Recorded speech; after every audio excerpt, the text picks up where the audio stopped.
सिद्धू सिद्धू ए काय दिवस स्वप्न पाहतोय? अरे दिवसा स्वप्न पाहतोय. तेच बोललो ना. सिद्धू नक्की दिसतंय काय? तुमची वहिनी घरात अंगणात सगळीकडे.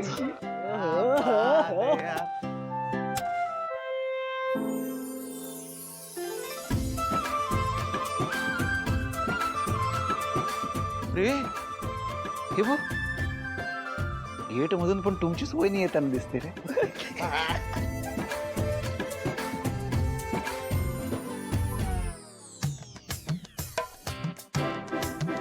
अरे बघ की माझ्याकडेच येते बघ. हो हो दिसते आम्हाला. यार अशी जर खरेच तुमची वहिनी माझ्या समोर आली ना. बरं झालं. हो ना, फारच अशक्तपणा आलाय त्यांना. हो अगं मग वीणा तू का नाही थांबली त्यांच्या बरोबर? थांबू द्यायचं ना तिला. वीणा जरा मला पाणी दे ना. आई आलेच मी. संतोष हे बघ तू असं कर, त्यांना काही दिवसांकरता आपल्या घरीच बोलावून घे. अरे इकडे राहतील, 4 दिवस आराम करतील, बरं वाटेल त्यांना. हो ना. नाही बाबा, एवढा पण अशक्तपणा नाहीये. म्हणजे डॉक्टर म्हणाले औषध घेतल्यानंतर 2 दिवसात बऱ्या होतील त्या. अरे हरीश, तू कसा काय इकडे? म्हणजे घरी लवकर कसा काय? दुकानाचं शटर वगैरे ओढलंस की काय? नाही रे दादा, अरे शहरात आहे की दुकानात? अच्छा. मला ना इथे जवळ डिलिव्हरी होती, तीच द्यायला आलो होतो मी.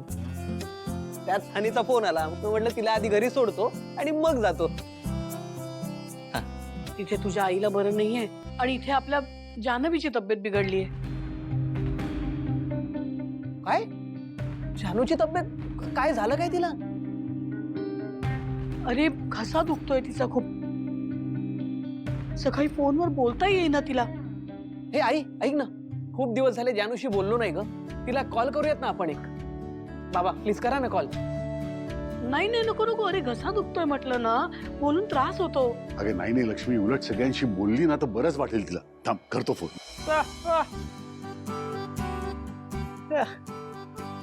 व्हिडिओ कॉल करू.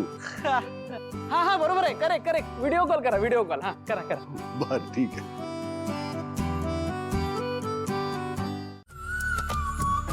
हॅलो. हा जानू थांब जरा 1 मिनिट. आई बोलू देऊ नका तिला. अरे सुरू करू दे बोलायला आधी. हो बाबा सगळे दिसतायत. तब्येत कशी आहे? तब्येत आई मी बरी आहे. ए जानू, आई सांगत होती तुझा घसा दुखतोय म्हणून. बरा आहे का आता? हो रे दादा, खूप दुखतोय माझा घसा. मी सगळ्यांच्या वाटचं प्रेम देतोय, तरी हे तिला सतत आठवण करून देतात की जानू एक मोठी फॅमिली सोडून आली आहे माझ्यासाठी. जानू तब्येतीकडे लक्ष दे, नाहीतर डॉक्टरवर खर्च जास्त होईल. काय बोल. जानू मला सांग, दुखत नाही ना तुझं? नाही हो बाबा, ताप वगैरे काही नाहीये, फक्त थोडासा घसा दुखतोय. अगं तुला अजून सवय झाली नाहीये बहुतेक तिकडची, म्हणून घसा दुखतोय. जानू बाहेर पडताना प्रिकॉशन्स घे ग आणि गरम पाणी पी, म्हणजे तुला इन्फेक्शन नाही होणार. हो हो हो, तुम्ही नका माझी एवढी काळजी करू, बरी आहे मी. अरे वेंकी तू तिकडे काय करतोय?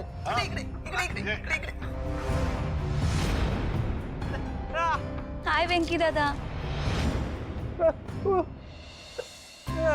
अगं तो म्हणतोय खोकला झालाय ना तुला. हा तर काढा काढा पी. हो मगाशीच घेतला.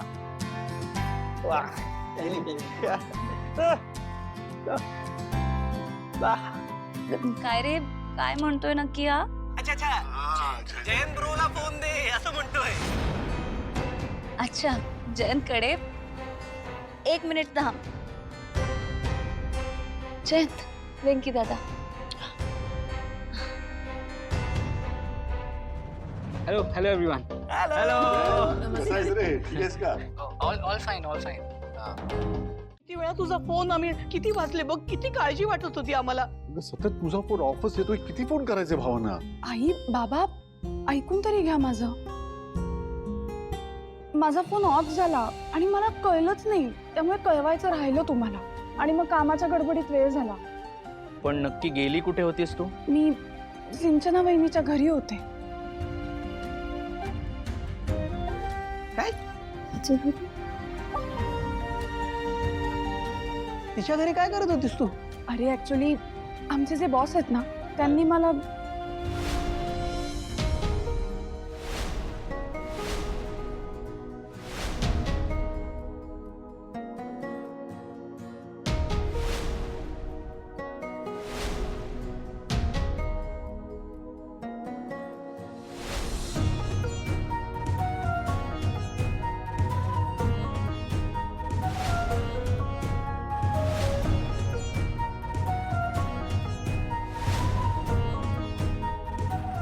अरे देवा, एवढंच होतं का? इकडे आम्ही उगाच काळजी करत होतो अगं. भावनाताई, अगं इतकाच लेट होणार होता तर सिद्धूला सांगायचं ना, तो आला असता सोडायला तुला. अगं हो ना. नाही, मी म्हणलं उगाच कशाला त्याला त्रास. कशाला त्रास म्हणजे? अगं तिकडच्या कोणाचा तरी फोन घेऊन निदान कळवायचं तरी. आता बस, आले ना ती.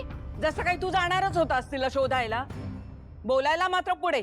आजी, मला गप्प करताय, पण तिला समजून घ्यायची नाही, समज द्यायची गरज आहे. पुरे संतोष. हा बरं, तुझा आज जा तू. तू हातपाय धुवून घे, मी जेवायला वाढते. नाही नाही नको आई, मला भूक नाहीये, मी आज जाते.